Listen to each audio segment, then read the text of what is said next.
Next on Worcester News Tonight, survivors and victims share stories of tragedy and triumph over addiction as the community works to fight the opioid crisis.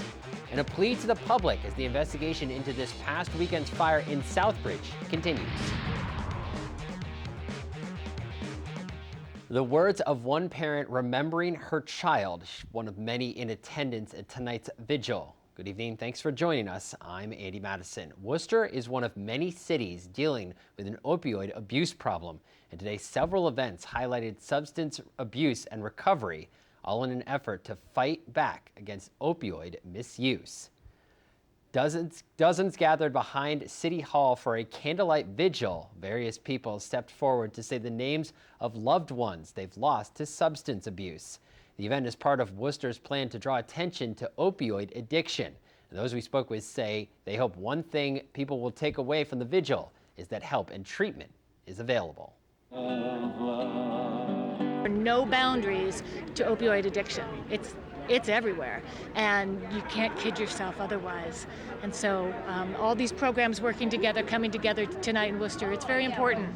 Recovery is something that can happen, that we have all these different resource tables that are here, just groups of people that are different agencies that are willing to work. We actually have some treatment beds that are available if anybody's here looking for treatment.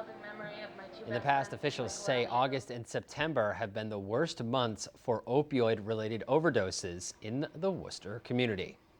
Well, according to the state's Department of Public Health, the number of opioid overdose deaths in the first 6 months of this year is higher than it was in 2015. Earlier today, a panel discussion at UMass Memorial Medical Center was held to spread awareness about recovery. Our Rosalind Flaherty spoke to a local woman, shared her story of addiction and recovery.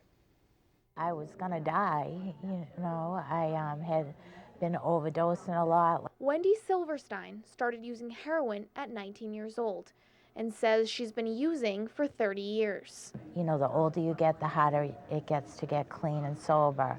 Wendy says she came out of an overdose late last year and came to the realization she needed help. I was running out of halfway houses to go to, and I was, tired of going to jail, and I was tired of being in and out of treatment. Wendy says she changed her life. She will be 9 months sober on September 18th. I got back into doing positive things, going to the gym, eating healthy, connecting with my family. Wednesday is International Overdose Awareness Day.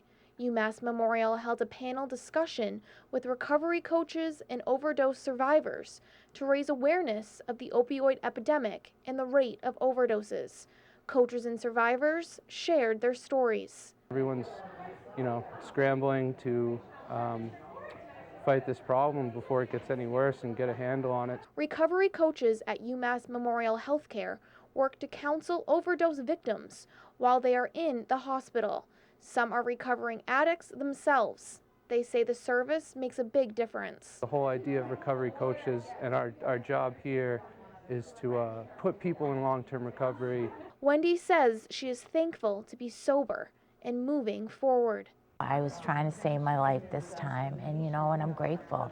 Rosalind Flaherty, Worcester News Tonight.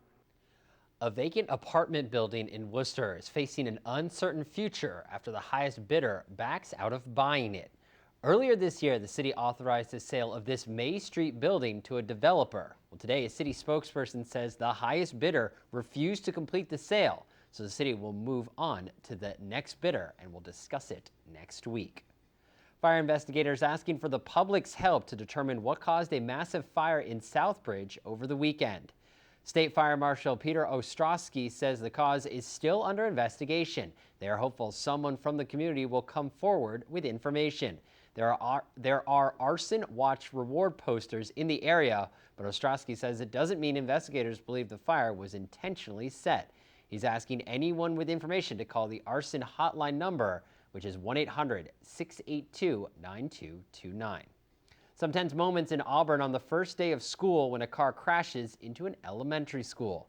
Auburn police say the incident happened at Packagug Elementary School around 10:30 a.m. today. Fortunately, no students were outside and the driver was not hurt. The accident is under investigation. Several Worcester schools made the Princeton Review's list of best colleges for 2017. Assumption College made the list for the third consecutive year. According to one of the publishers, the school was chosen for its academics as well as information gathered from student surveys. The publication lists the best 381 colleges in the country. Really a great affirmation of not only the strength of our academic programs, but also of the holistic experience that our students have here at Assumption College, because the Princeton Review, unlike some other rankings, really looks to get input and feedback from students and what their experience is at the college, both in the classroom and outside the classroom. WPI, Becker College, Clark, and Holy Cross were also included in the Princeton Review's rankings. Worcester Public Schools banning cell phones in the classroom, a new strict policy going into effect this week as students returned to class. Educators say the new rules will keep students focused on schoolwork, but the policy is getting mixed reactions among students. Our Brittany Schaefer reports. It really became almost a full-time job in the high schools, telling kids to put their phones away. A new cell phone policy went into effect this week when students returned to Worcester Public School. Students can have cell phones on them, but they must be turned off and out of sight. There's so many distractions that occur with phones, and there's so much work that we have to do in schools. I think that cell phones have great potential to be a distraction to kids in their learning. Last year, cell phones were only allowed to be kept in students' lockers. Superintendent Maureen Beninda says the new policy is more strict. It's definitely more strict. So far it's been very good. Very few cell phones have been taken from kids. We saw non-academic use of cell phones in the hallways, cafeteria, but we're not seeing that this year. Phones can only be turned on for academic purposes with the teacher's permission. Beninda says the change is aimed at helping students focus on learning. They were more interested on answering that last text message than getting to class on time. There are consequences for violating the new rules. Parents and students have mixed opinions if it'll be effective. School is for learning, it is not for playing. They don't need cell phones. Cell phones are only in case of emergencies. I think that the cell phone policy is really pointless because if a student wants to be here and wants to learn, it shouldn't matter. And the students that don't, it's their choice.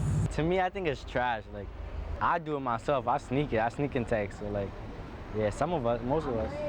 Brittany Schaefer, Worcester News Tonight. Worcester police searching for two suspects after an armed robbery last night in the city. Police say it took place near Crystal and Illinois Street. A young man was walking when a car pulled up. A man jumped out, pointed a gun at the victim, and told him to empty his pockets. That's when a second suspect got out and hit the victim with a bat. The victim is expected to be okay. Also staying in Worcester, police are investigating after a 31-year-old man was shot in the stomach. Police say it happened Tuesday afternoon. The victim was visiting a friend at an apartment on Oberlin Street. He told police a man with a masked man entered the apartment and demanded the victim hand over a backpack containing marijuana. The victim handed over the bag. This is when the suspect shot him in the stomach. The suspect then fled the scene. The victim is expected to survive. Northbridge woman is indicted on multiple charges relating to a fatal accident on Shrewsbury Street from earlier this year. According to the Telegram and Gazette, Rebekah Brooks, seen here at her arraignment, was indicted on charges including motor vehicle homicide and driving under the influence of alcohol. A grand jury returned the indictments late last week. Police say Brooks was under the influence when she struck and killed a 70-year-old Ted Raptis on March 23rd. A new academic and residential building at WPI is expected to be open by fall 2018. Wednesday, the Foisey Innovation Studio and Messenger Residence Hall broke ground. In January of last year, WPI received a $3 million challenge grant from the George Alden Trust, a pledge that would be fulfilled only if WPI alumni raised $9 million in 18 months. 1,300 alumni successfully completed the challenge, and now the new building is a reality. The 78,000 square foot building will house 140 students, as well as labs and classrooms. Robotics laboratory, a maker space, student collaborative spaces, a global impact lab, an entrepreneurship center, all kinds of things to help students take what they've learned and apply it to making the world better. The building will go where the alumni gym used to be located. The school says the gym hasn't been used since 2012, and the new building is expected to be completed by the fall of 2000.